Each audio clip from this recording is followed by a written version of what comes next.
Rádio Rio de Janeiro, a emissora da fraternidade, passa a apresentar Luz na Penumbra, programa que leva ao seu coração a mensagem da doutrina espírita.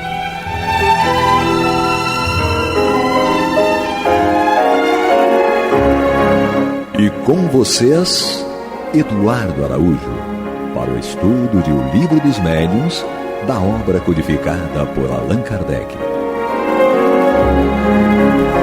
Olá, prezados amigos da Rádio Rio de Janeiro, sejam todos muito bem-vindos. Estamos entrando no ar com o programa Luz na Penumbra, para juntos estudarmos o Livro dos Médiuns de Allan Kardec. Comigo, Eduardo Araújo, com ele, Paulo Renato. Deus nos abençoe. Maria de Fátima Miranda. E nos conduza. E na técnica Weber. Vamos juntos aí, hoje iniciando um novo capítulo, capítulo 4 de O Livro dos Médiuns, que trata dos sistemas. Então, capítulo novo aí, pegue o seu livro, capítulo 4, dos sistemas, item 36. Vamos ver aí o que Allan Kardec nos traz nesse capítulo. E ele diz o seguinte: quando começaram a produzir-se os estranhos fenômenos do espiritismo, ou melhor dizendo, quando esses fenômenos se renovaram nestes últimos tempos, o primeiro sentimento que despertaram foi o da dúvida sobre a realidade deles, e mais ainda, sobre a causa que lhes dava origem. Uma vez certificados por testemunhas irrecusáveis e pelas experiências que todos hão podido fazer, sucedeu que cada um os interpretou a seu modo, de acordo com as suas ideias pessoais, suas crenças ou suas prevenções. Daí, muitos sistemas a que uma observação mais atenta viria a dar o justo valor.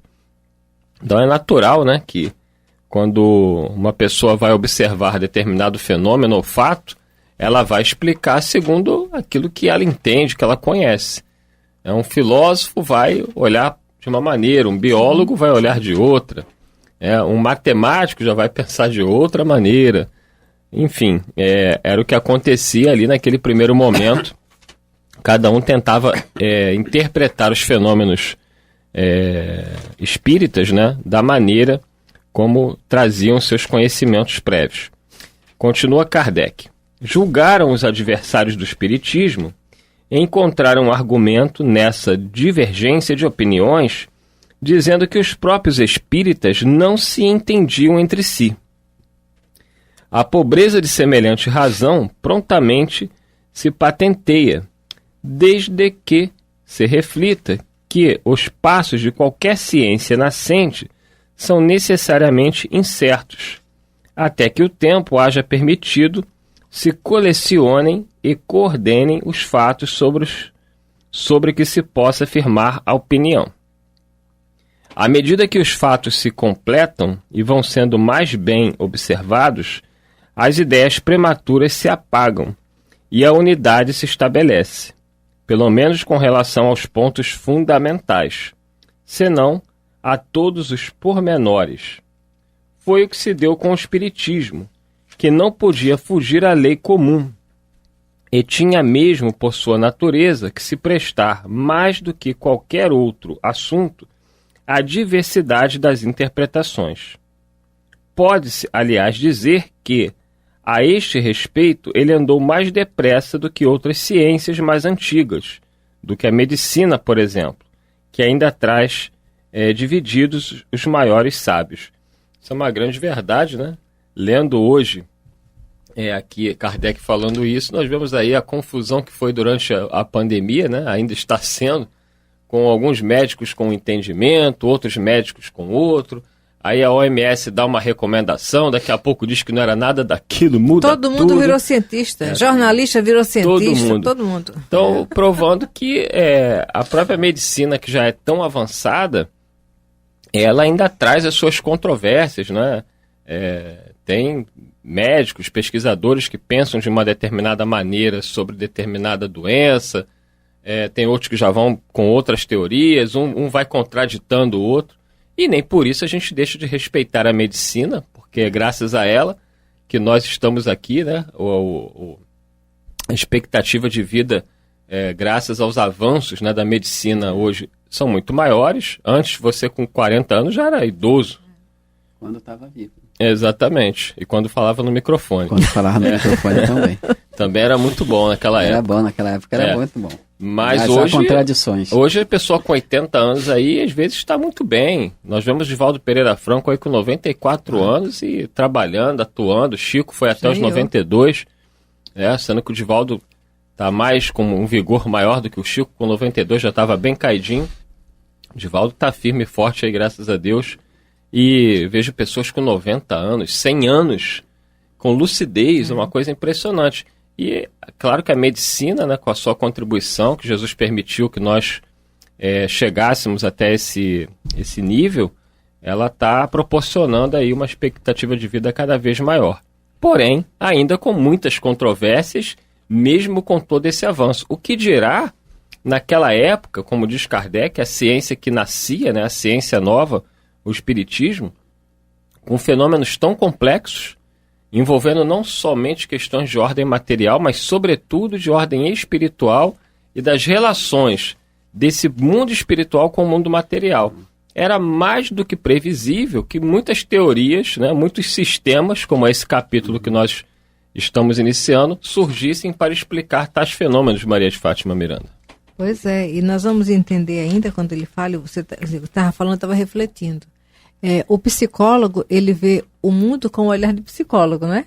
O químico, o professor e sucessivamente. Exatamente. Então, esses sistemas aconteceram natural, porque todo mundo queria, de alguma forma, entender e justificava com as lentes que trazia. Paulo Renato? Não, é interessante, no Livro dos Espíritos, na introdução, Kardec levanta uma série dessas questões que eram explicações que cada um dava, cada homem de ciência dava sobre aqueles tais fenômenos. Então, também aqui, Kardec analisando aquelas contradições ou aqueles sistemas, Kardec mostra o valor de cada um, no sentido de que cada um daqueles cientistas, daqueles que estavam analisando o fato espírita, Kardec mostra que cada um deles estava fazendo uma análise baseada no seu aprendizado, né, naquilo que conheciam e não no fato em si. Então, muitas vezes, as chamadas contradições, elas são mais aparentes do que de fundo, porque elas estão baseadas numa análise à distância ou numa análise superficial dos fatos. Então, naturalmente, numa ciência, né, num ramo de conhecimento novo, que surge, cada um, como você falou, cada um vai interpretar do seu jeito e segundo os seus próprios conceitos e preconceitos. Né? Então, é natural que surjam divergências na maneira de interpretar o fato, na maneira de entender o fato. E Kardec foi muito lúcido a esse respeito, quando coloca de imediato no Livro dos Espíritos, na introdução, essas opiniões particulares. Né? E no item 7, ele até fala aqui: para muita gente, a oposição das corporações científicas constitui, senão uma prova, pelo menos forte presunção contra o que quer que seja. Não somos dos que se insurgem contra os sábios, pois não queremos dar aso a que nos digam que escoiciamos. Temos-los, ao contrário, em grande apreço e muito honrado nos julgaríamos se fosse contado entre eles. Suas opiniões, porém, não podem representar em todas as circunstâncias uma sentença irrevogável. Quer dizer, cada um de nós tem o direito de opinar sobre qualquer assunto. O que nós não temos o direito é transformar a nossa opinião particular numa verdade abrangente, numa verdade absoluta.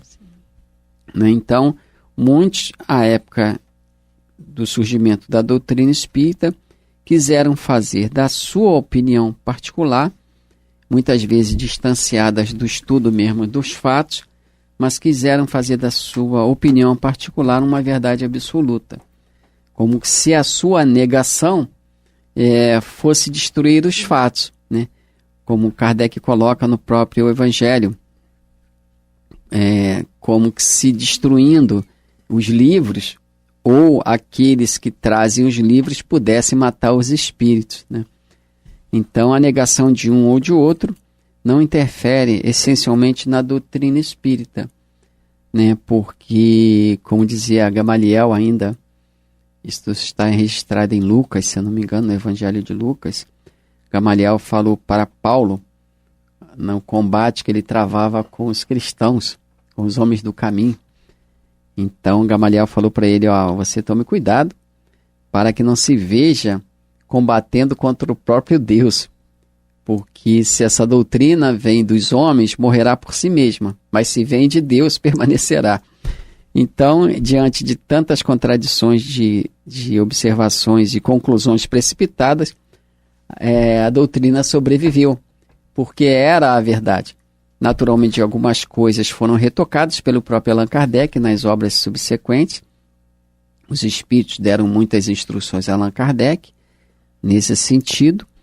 E nós verificamos que Allan Kardec também cresce na análise dos fatos, né, na observação dos fatos, no entendimento dos fatos, e se utiliza de um grande instrumento que era a Revista Espírita, para fazendo as podas necessárias, né, aquelas observações do mundo espiritual. Então é muito interessante considerar Kardec como realmente um grande trabalhador da doutrina espírita, não só o homem que registrou as comunicações, mas aquele homem que debruçou-se sobre elas, utilizando seu tempo destinado ao lazer, à família, para ordenar e coordenar aquele mundo de informações. Eduardo, enquanto ele estava falando e lembrando que ele fez aquela referência, se queimassem tudo, mas a ideia não ia ficar perdida. Aí lembrei do Zamenhof, né? Que ele elaborou o Esperanto e ele foi para a faculdade. Quando voltou, o pai tinha queimado tudo. Destruiu tudo. Ele ficou assim meio frustradinho, mas tudo bem, não chateou não. Foi lá e tudo de novo, porque estava tudo no HD do bichinho. Já veio com aquela missão, né? Não se perdeu nada. E tirando conclusões também dentro do estudo aqui, né? Nós poderíamos dizer que aquilo também foi ensaios. Sim. Porque aquela obra, a obra Esperanto, ela com certeza, esse idioma vai fazer parte do idioma da cultura de toda a humanidade. Sim. A gente vê agora as questões de diplomacia, por exemplo, entre Rússia, Ucrânia, os países da Europa, né? Todos eles, na conversa intermediada por intérpretes, né? Porque cada um, claro, quer defender o seu Sim. idioma, porque defendendo o seu idioma tem uma questão geopolítica, Sim. econômica, Sim. Mas o Esperanto preserva as nacionalidades. É realmente uma língua neutra que a humanidade não poderá fugir dela, com certeza absoluta, isso eu tenho certeza. E eu acredito mesmo que naquela obra tinha muitos, não erros, mas muitas impropriedades Sim. que não deveriam aparecer. Então os benfeitores permitiram a queima daquela base, daquele ensaio, digamos assim. E eu falo isso até lembrando de Allan Kardec, quando escrevia determinado texto lá no quarto dele, que aquelas pancadas que surgiram de 8 horas a 10 horas da noite, mais ou menos, mesmo quando Amélie Gabriel Boudet chegou em casa, as pancadas continuavam, e ele disse que não sabia o que era. No dia seguinte, numa reunião, ele perguntou aos espíritos o que era aquilo. Os espíritos falaram, você estava cometendo um erro na tua escrita, um erro crasso, um erro grave. Ele falou, não, eu observei, já corrigi. Ele falou, não, você corrigiu, mas o erro permanece. Mas é interessante que os espíritos não falaram para ele qual era o erro, nem em que linha estava. Só falou para ele, leia da 3ª à 31ª linha. E ele disse que realmente leu e pegou um erro grave ali, que ele ia deixar passar.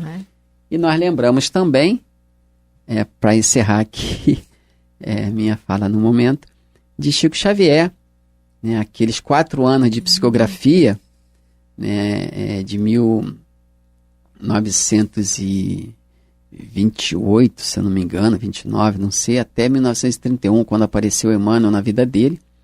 Emmanuel mandou ele queimar tudo, né, eram poesias e tal. Exercício só, né? Aí falou para ele, isso é só ensaio. Então acho que a obra de Zamenhof, Luiz Lázaro Zamenhof, também devia não estar muito adequada segundo os planos dos seus benfeitores. Ele idealizava algo, mas de repente não seria tão universalista quanto a proposta pedia. Isso. Isso aí, você que está chegando agora, o programa é o Luz na Penumbra. Estamos aqui estudando o Livro dos Médiuns, de Allan Kardec. Eu sou o Eduardo Araújo, estou na companhia do Paulo Renato e da Maria de Fátima Miranda. Estamos no capítulo 4, né, iniciando esse capítulo 4, 2 sistemas. Lemos aí o item 36 e agora vamos ao item 37.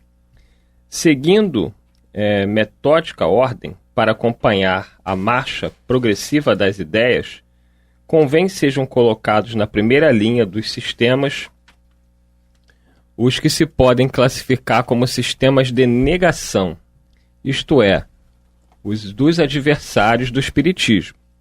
Já lhes refutamos as objeções na introdução e na conclusão de O Livro dos Espíritos, assim como no volumezinho que intitulamos O que é o Espiritismo. Fora supérfluo insistir nisso aqui. Limitar-nos-emos a lembrar em 2 palavras os motivos em que eles se fundam. De 2 espécies são os fenômenos espíritas, efeitos físicos e efeitos inteligentes. Não admitindo a existência dos espíritos, por não admitirem coisa alguma fora da matéria, concebe-se que neguem os efeitos inteligentes. Quanto aos efeitos físicos, eles os comentam do ponto de vista em que se colocam, e seus argumentos se podem resumir nos 4 sistemas seguintes. Então, o primeiro sistema que ele vai trazer para a gente, está no item 38, é o sistema do charlatanismo. Entre os antagonistas do Espiritismo, muitos atribuem aqueles efeitos ao embuste, pela razão de que alguns puderam ser imitados. Segundo tal suposição, todos os espíritas seriam indivíduos iludidos, e todos os médios seriam enganadores, de nada valendo a posição, o caráter, o saber e a honradez das pessoas. Se isso merecesse resposta, diríamos que alguns fenômenos da física também são imitados pelos prestidigitadores, o que nada prova contra a verdadeira ciência. Demais, pessoas a cujo caráter afasta toda suspeita de fraude, e é preciso não saber absolutamente viver e carecer de toda a urbanidade para que alguém ouse vir dizer-lhe na face que são cúmplices de charlatanismo. Num salão muito respeitável, um senhor que se dizia bem educado, tendo-se permitido fazer uma reflexão dessa natureza, ouviu da dona da casa o seguinte: Senhor, pois que não estáis satisfeito, à porta vos será restituído o que pagastes. E com um gesto lhe indicou o que de melhor tinha a fazer. Dever-se-á por isso afirmar que nunca houve abuso? Para crê-lo, fora mister admitir-se que os homens são perfeitos.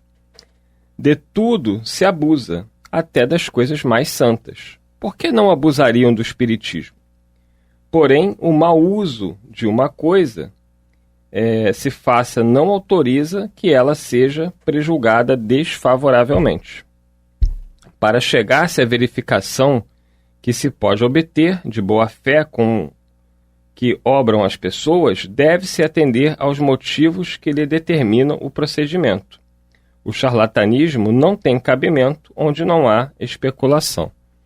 Então, essa é uma das teses aí, né, dos sistemas que algumas pessoas colocam para dizer que os fenômenos espíritas são todos falsos e são feitos por pessoas que estão ali para enganar. Seria um absurdo completo, como diz Kardec, até porque um dos argumentos à época que Kardec utilizou muito bem era que muitos homens de ciência, né, homens de pesquisa, de saber, estavam envolvidos nesse trabalho junto com Kardec, pesquisando os fenômenos seriamente. Então, não tinha como dizer que estes homens eram charlatãos, porque eles não estavam ali ganhando nada com aquilo, estavam apenas pesquisando e estudando os fenômenos que ao longo do tempo foram se mostrando verdadeiros, Paulo Renato. É isso mesmo, quem se interessar por esse assunto pode aí pesquisar no Google, né, os homens de ciência de reputação considerável, os homens de ciência, repito, que estudaram com seriedade aqueles fenômenos e deram-nos por verdadeiros. Então é interessante, repito, para quem se interessar, que busque esses homens de ciência. Deles, né, que a Miranda citou em outro programa, épocas. William Crookes, né? Um dos mais respeitáveis aí, cientistas. Tinha César Lombroso. César Lombroso foi considerado, à sua época, o pai da antropologia criminal, e tantos outros, Alfred Adler e tantos outros, né? O Aksakov. Considerar que estes homens eram charlatães é um absurdo. Aquela Sociedade Dialética de Londres, que reuniu os melhores cientistas de sua época para investigar os fenômenos ditos espíritas, para dar um fim àquela, no dizer deles, àquela loucura, àquela ilusão dos homens. E quando a sociedade apresentou um relatório minucioso confirmando a veracidade dos fenômenos, eles rejeitaram o relatório. Então a gente observa que nós colocamos no céu quem nós bem entendemos e tiramos do céu quem nós bem entendemos. Então as pessoas têm um valor que nós lhe damos conforme as nossas conveniências. Então aqueles a quem reputamos como de alta compreensão, de alta ciência, de alta moral ilibada, uma pessoa que merece ser ouvida, seguida, né, num momento, e em outro momento, quando é conveniente, a gente afirma que ela é muito boa naquela tal área, mas para essa ela não tem lucidez alguma. Então somos nós contraditórios em tudo, e essa contradição que encontramos em nós, tentamos colocar, essa sombra que criamos para nós, tentamos colocar nas coisas que estão em nosso derredor. Mas Kardec era bem lúcido, compreendia que isso naturalmente aconteceria, e embora não tenhamos essa lucidez de Allan Kardec, mas podemos nos orientar pelo seu raciocínio, né? Até nas nossas intenções de trabalhar, muitos nos incentivarão e outros nos desanimarão, né? Falarão, não vale a pena, não faça, não se sacrifique, cada um com seus sistemas próprios de avaliação, mas nós devemos, à semelhança de Allan Kardec e de tantos outros, seguir conforme nos orienta o raciocínio. É isso aí. E fiquemos com essa mensagem de Kardec de que não é pelo fato de que hajam médiuns. Não acabou não, Paulo Renato, que pressa é essa? De que há médiuns enganadores, de que todos os médiuns são enganadores, né? Há pessoas sérias e não sérias em toda e qualquer profissão, em toda e qualquer área do conhecimento humano. Muita paz a todos, o Paulo Renato está desesperado. Não. E até o próximo programa, se Deus quiser. Você está ouvindo o programa Luz na Penumbra.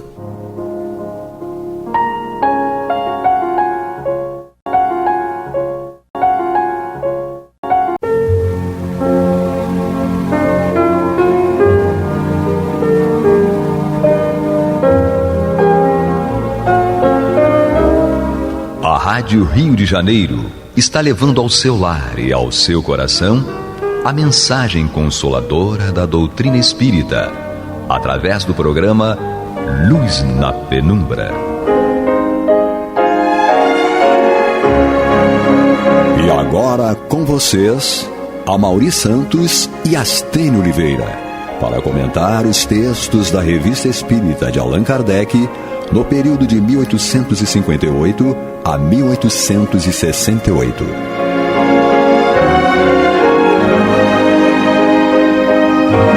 Olá, meus amigos, meus irmãos queridos. Mais uma vez é um prazer estar com vocês. Estamos aqui, né, fazendo a Revista Espírita Números Pares, 1858 a 1868. Estamos na Revista Espírita 1858, né? E analisando textos da revista muito bem colocados por Kardec e coisas que são super atuais. Eu, Amaury Santos e Astênio Evangelista de Oliveira, acompanhado aqui do nosso irmão Vinícius, que nos dá o suporte, né, tão importante para que nós estejamos aqui. Astênio, é com você. Então vamos lá, continuando o nosso estudo da Revista Espírita de março de 1858, nós vamos começar hoje um texto de Kardec a respeito das conversas familiares de além-túmulo. No nosso último programa, nós estudamos sobre a utilidade de certas evocações particulares. E, obviamente, que as evocações particulares estão relacionadas às conversas familiares. Né? Aí faz conversas familiares de além-túmulo. E aí, o título, né, que vai ser tratado é o assassino Lemaire. Eu estou usando a expressão Lemaire, não sei se é essa expressão, mas escreve Lemaire, né, para aqueles que conheçam o francês. Lemaire. Né? Então, sobre o assassino Lemaire, tem uma nota do tradutor aqui, para a gente não perder nenhum detalhe, né, em que ele fala assim: vide o céu e o inferno de Allan Kardec, segunda parte, capítulo 6, Criminosos Arrependidos. Isso significa que esta comunicação aqui do Lemaire está também no livro O Céu e o Inferno. Né? Porque nós sabemos que Kardec utilizou a Revista Espírita como um laboratório. Né? Então, muitas comunicações, muitos ensinos, muitos textos, né, que estão na Revista Espírita, ele extraiu da Revista Espírita para as outras obras. Sim, né? sim. E não o contrário, saiu realmente sempre da Revista Espírita para as outras obras. Então, aqui sobre o assassino Lemaire, Kardec traz a seguinte informação: condenado à pena última pelo júri de Aisne e executado a 31 de dezembro de 1857, evocado em 29 de janeiro de 1858. Então aqui é importante, Amaury, a gente chamar a atenção para as datas, porque ele foi condenado à morte, o assassino Lemaire, né? Sim. Ele foi condenado à morte, foi condenado à pena última pelo júri de Aisne e executado a 31 de dezembro de 1857. Então, quando foi que o Lemaire morreu? 31 de dezembro de 1857. Quando que o Lemaire foi evocado? 29 de janeiro de 1858. Não tinha sequer um mês que ele tinha sido condenado à morte, né? Que tinha sido executado e foi evocado nessa condição mesmo. Ele foi evocado por Kardec. Tá? Então, como o Kardec é nosso mestre, a gente não pode deixar o mestre andar para um lado, a gente andar para outro. Exatamente. Né? Onde o mestre botar o pé, a gente bota também. Com certeza. Não é? Então, ele fala assim, ó, rogo a Deus Todo-Poderoso permitir ao assassino Lemaire, executado a 31 de dezembro de 1857, que venha até nós. Então, numa determinada reunião, Kardec ele tinha por hábito começar uma evocação com esses dizeres aqui.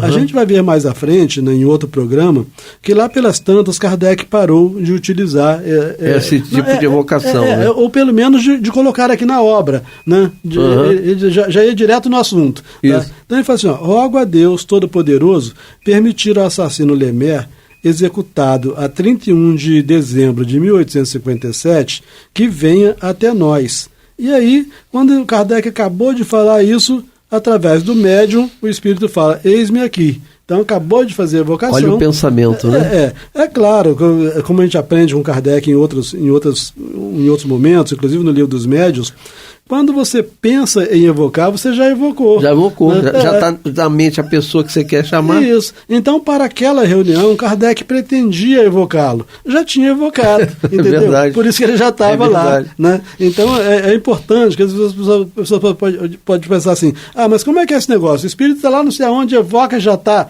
né?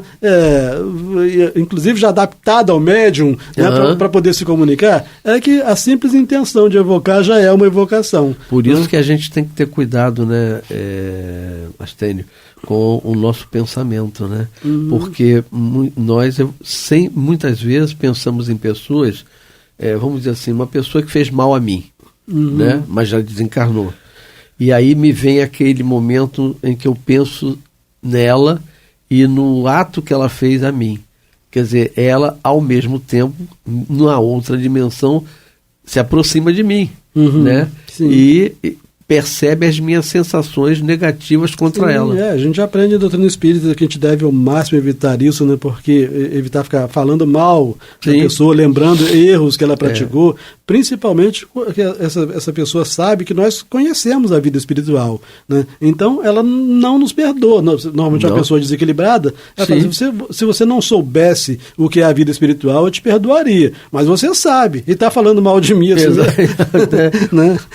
Não tem nenhum elogio, eu só tive coisa ruim, né? Não tem nenhuma qualidade. Bom, então o Lemer, evocado menos de um mês depois que foi executado, responde à evocação, né? Sim. Aí Kardec indaga, como pôde tão prontamente atender ao nosso apelo? Então Kardec também quis saber. Olha como é que ele... quis saber, acabamos de te evocar, você já está aqui. Até porque Kardec também, ele desconfiava, né? Mesmo sendo médiuns da confiança dele, ele fala assim, peraí, em cada caso... tem que fazer teste. Em cada caso eu tenho que ver se nesse caso específico se o médium não está equivocado, né? Então ele falou assim, como pôde tão prontamente atender ao nosso apelo? Aí a resposta dele foi a seguinte, Raquel o disse. Como dissesse assim, Raquel explicou. E aí, quem é a Raquel? Aqui tem uma outra nota de rodapé, né, que diz o seguinte, nota de Allan Kardec. Tendo sido evocada alguns dias antes por intermédio do mesmo médium, a senhorita Raquel apresentou-se instantaneamente. A respeito, foram-lhe feitas as seguintes perguntas. Como é que viestes tão prontamente, no mesmo instante em que vos evocamos? Dir-se-ia que estáveis preparada. Aí a resposta da Raquel foi, quando Hermance Dufour, a médium, né? É através dela que estaria se comunicando. Quando Hermance nos chama, vimos depressa. Aí Kardec fala assim, tendes, pois, muita simpatia pela senhorita Hermance? E a Raquel responde, há um laço entre ela e nós. Ela vinha a nós vamos a ela. Entretanto, o Kardec volta a perguntar, entretanto, não há nenhuma semelhança entre seu caráter e o vosso, o caráter da Hermance Dufour e do espírito, né? Como é, então, que há simpatia? Né? Porque os espíritos devem ter alguns gostos semelhantes, né? Algumas experiências semelhantes para que haja simpatia, né? Ela respondeu, ela jamais deixou inteiramente o mundo dos espíritos, ou seja, a Hermance Dufour estava encarnada, estava nos dois planos. Nos dois planos, né? Ela estava parcialmente encarnada e parcialmente desencarnada, né? Daí essa simpatia, né? Porque embora encarnada, e a rapidez deles virem, né? E a rapidez.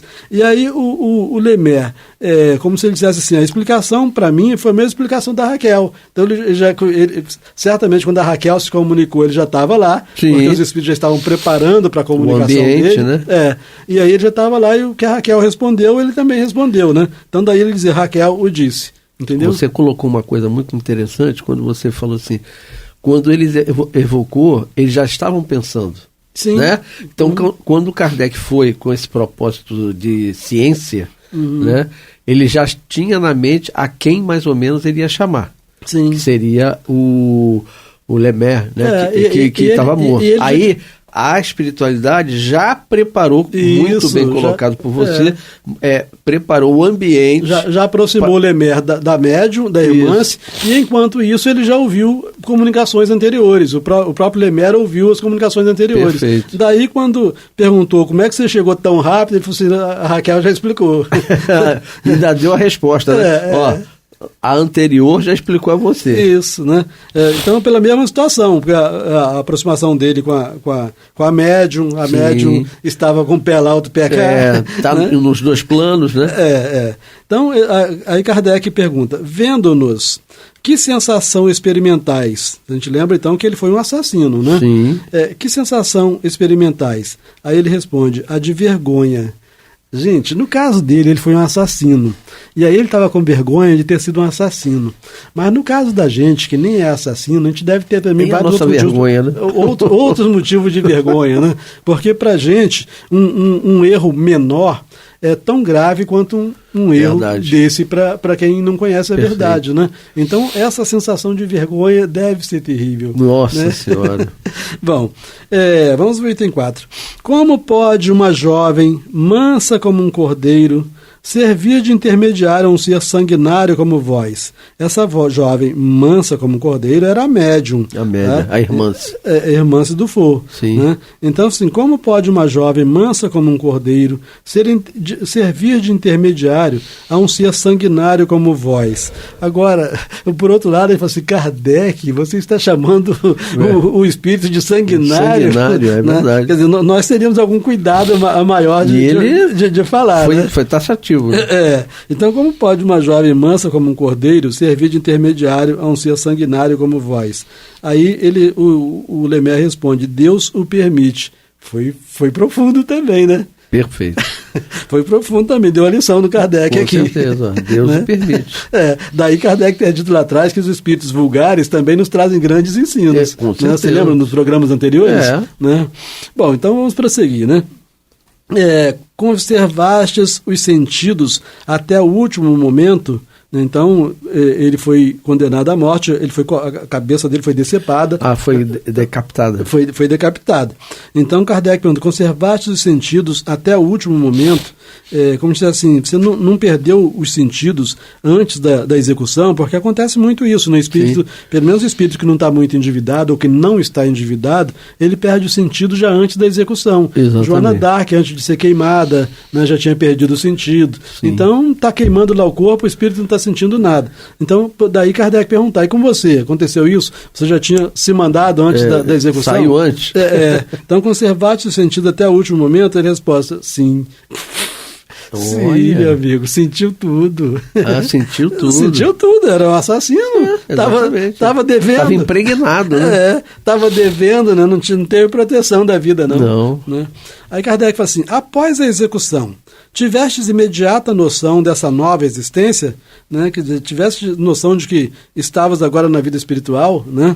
Aí ele respondeu, eu estava imerso em grande perturbação, da qual, aliás, ainda não me libertei. Ele tinha menos de um mês, né? Senti uma dor imensa, afigurando-se-me ser o coração quem a sofria. Bom, está faltando tomar água, né? Esquecemos de trazer. Então, senti uma dor imensa, afigurando-se-me ser o coração quem a sofria. Vi rolar não sei que aos pés do cadafalso. Foi a cabeça. A cabeça. Vi o sangue que corria e mais pungente se me tornou a minha dor. Né? Então, ele participou de tudo, né? Conscientemente. Sim. Participou de tudo. Mas, obviamente, que a misericórdia divina, embora a justiça divina permita que isso aconteça, a misericórdia divina, de algum modo, interfere. E aí ele entrou nesse estado de perturbação, que esse estado de perturbação acaba sendo uma proteção também. E todos nós, né, tá lá no Livro dos Espíritos, né, passamos por uma perturbação mais ou menos, né? Mais ou menos longa, se nós somos muito apegados ao plano físico, sim, ela é maior. Se somos pessoas que já adquirimos méritos, né, ela é menor. E nós somos galgados para outras instâncias. Sim, para alguns mas espíritos. Todos nós passamos por isso. Perfeito. Agora imagina quem ainda não estava na programação morrer e cortaram a cabeça. E tinha cometido crimes. Odiondos. Estava todo complicado. Nossa Senhora, aí ele vivencia tudo aquilo, né? Cabeça rolando, todas essas coisas. E aí Kardec prossegue então dizendo o seguinte... Era uma dor puramente física, análoga à que resultaria de um grande ferimento pela amputação de um membro, por exemplo? Ele responde, não. Figurai-vos antes um remorso, uma grande dor moral. Né? Olha. Então, mesmo estando acontecendo tudo aquilo com o corpo dele, uma vez que ele estava desvinculado do corpo, a dor que mais o incomodava, ou a única dor que o incomodava, era a dor moral, né, resultante do remorso. Né? Pelo menos, no caso dele, bateu o remorso. Então a gente vê que, apesar de ser um assassino condenado à morte, ele não era um espírito tão endurecido, porque os espíritos endurecidos não batem remorso. Não bate nada disso. Ao contrário, fiz mesmo, vou fazer. Isso, Então, quando começaste a sentir essa dor moral, né, ele fala, desde que fiquei livre. Então, até o momento em que a cabeça caiu, em que a cabeça caiu, não tinha dor moral nenhuma. Né? Foi livrar-se do corpo e começou a dor moral. E aí cai exatamente naquilo que a gente lê nos livros de Allan Kardec, né? O quanto nos amplia a nossa visão quando nós estamos no plano espiritual em relação ao plano físico, que nos limita, a matéria nos limita. Ele era, você falou muito bem aí, ele era uma pessoa o quê? Desequilibrada e doente. Sim. No momento em que ele desencarna, através dessa brutalidade, o espírito toma ciência de coisas que ele fez. Por isso que ele falou assim, qual é a dor que você sente? A dor moral. Sim. Até mais à frente, certamente não vai ser no programa de hoje, em que a gente vai tratar de um outro caso, de uma ex-rainha, e que Kardec, tratando do caso daquela rainha, ele volta a lembrar do Lemer para comparar a situação do Lemer com a rainha, né? Então, a pergunta aqui foi, quando começaste a sentir essa dor? Ele responde, desde que fiquei livre. Mas a dor física do suplício, quem a experimentava? O corpo ou o espírito? Né? Porque ele está insistindo no remorso, na dor moral. Kardec, mas existia a dor física nesse negócio também, né? Sim. Então, mas a dor física do suplício, quem a experimentava? O corpo ou o espírito? Aí ele responde assim, a dor moral estava em meu espírito, sentindo o corpo a dor física. Mas o espírito desligado também dela se ressentia. Então, ele, obviamente, ele confirma aquilo que em teoria nós aprendemos no Livro dos Espíritos, que existe uma repercussão nesses primeiros momentos entre o que acontece com o corpo, uma repercussão no perispírito daquilo que acontece com o corpo, do suicida, né, enfim, muitas vezes de acidentes. Sim. Então, uma repercussão, ele está confirmando isso, que ele sentiu uma grande dor moral, mas ao mesmo tempo existia essa repercussão da dor física. Era quase, né, Astênio, a mesma coisa que acontece no suicídio, né? Sim. Que o indivíduo que se mata, ele passa com aquela sensação... aquilo, né, que está acontecendo com o corpo, ele sente como se tivesse os vermes corroendo o corpo, e daí por diante, né? E aí Kardec indaga, vistes o corpo mutilado? Ele responde, vi qualquer coisa de informe, né, sem forma, né? Mas é porque a gente viu anteriormente em que ele entrou no estado de confusão, né? Então, nesse estado de confusão, ele viu qualquer coisa de informe, a qual me parecia integrado. Então, ele viu como se fosse uma massa qualquer, né, que ele estava integrado. Nebuloso, isso, né? Como se tivesse uma neblina, ele não via claramente, como nós dois estamos vendo as coisas, né? Mas ele via aquela massa que ele estava vinculado àquela massa tinha alguma coisa a ver com ele. Né? Então vi qualquer coisa de informe, a qual me parecia integrado. Entretanto, reconhecia-me intacto. Isto é, que eu era eu mesmo. Né? Então, ao mesmo tempo que ele se sentia ligado àquela massa sem forma, ele percebia que existia uma outra realidade, né? Que era ele mesmo, né? Que impressões vos advieram desse fato, né, de sentir duas realidades ao mesmo tempo, né? Que impressões vos advieram desse fato? Eu sentia bastante a minha dor, estava completamente ligado a ela.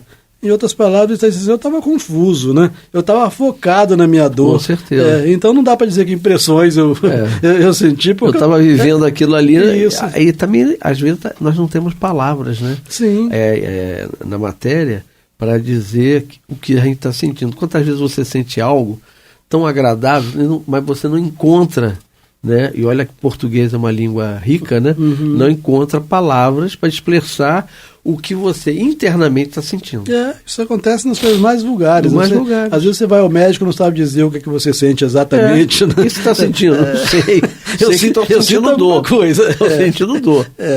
Bom, será verdade que o corpo vive ainda alguns instantes depois da decapitação, tendo o supliciado a consciência das suas ideias. Então, outros decapitados antes já haviam informado que isso acontecia. Kardec quis saber com ele se era verdade, né? Será verdade que o corpo vive ainda alguns instantes depois da decapitação, tendo o supliciado a consciência das suas ideias? Ele respondeu: o espírito retira-se pouco a pouco. Quanto mais o retém os laços materiais, menos pronta é a separação. Então, embora o Lemaire fosse um assassino, tivesse desencarnado há menos de um mês, muito provavelmente essa resposta dele já fosse instrução que ele recebia. Com certeza. Para dar esse tipo de explicação. Exatamente. Né? Ele falou assim: o espírito retira-se pouco a pouco, quanto mais o retém os laços materiais, menos pronta é a separação. Nesse momento ele já estava sendo induzido à resposta que ele deveria dar. Exatamente. Né? Uhum. Estamos chegando no final de novo, né? É verdade. A gente tem que lembrar, aproveitando, já que a gente vai ter que parar, né, nesse estudo, e depois você dá continuidade, nesses últimos minutos, que todos nós, independente do tipo de morte que nós temos, né, de desencarne que nós temos, os laços corporais, eles são desligados mais lentamente. Né? Então, essas impressões que o Lemaire fala é exatamente isso. Quer dizer, havia ainda laços que seguravam ele no corpo. E aquilo, ela é aos poucos dissolvidas, né? Esses laços são separados, mas isso leva um tempo. Até porque a morte dele foi uma morte provocada. Sim. Né? Então, esses laços existem com todos nós, independente de ser Lemaire. Nós temos, mesmo a gente quando morre naturalmente, teve um infarto, morreu.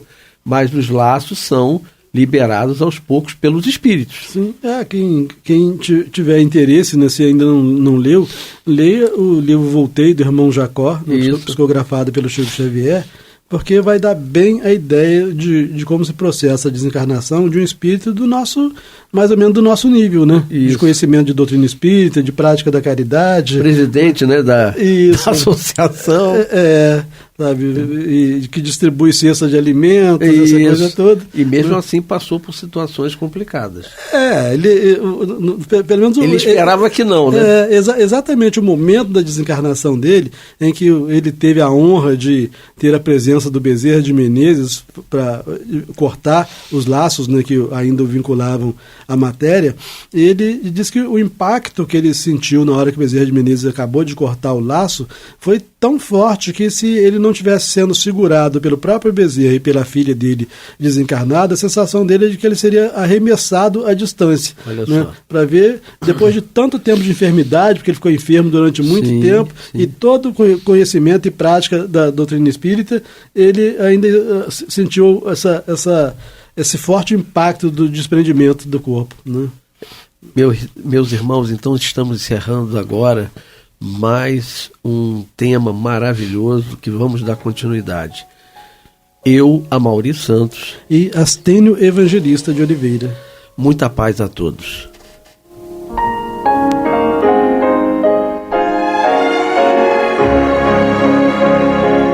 E vamos ouvir agora a prece de encerramento de nosso programa, na voz de Geraldo de Aquino. Jesus, dá-nos coragem para a luta, piedade para os insultos e misericórdia para as injustiças e ingratidões. Limpa nossa alma de inveja e ambições mesquinhas, de ódio e de vingança o nosso caminho.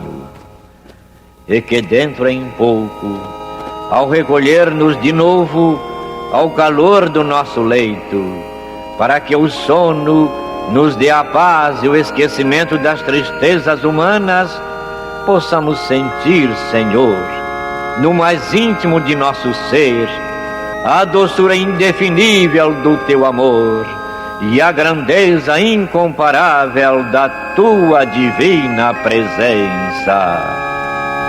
Que assim seja.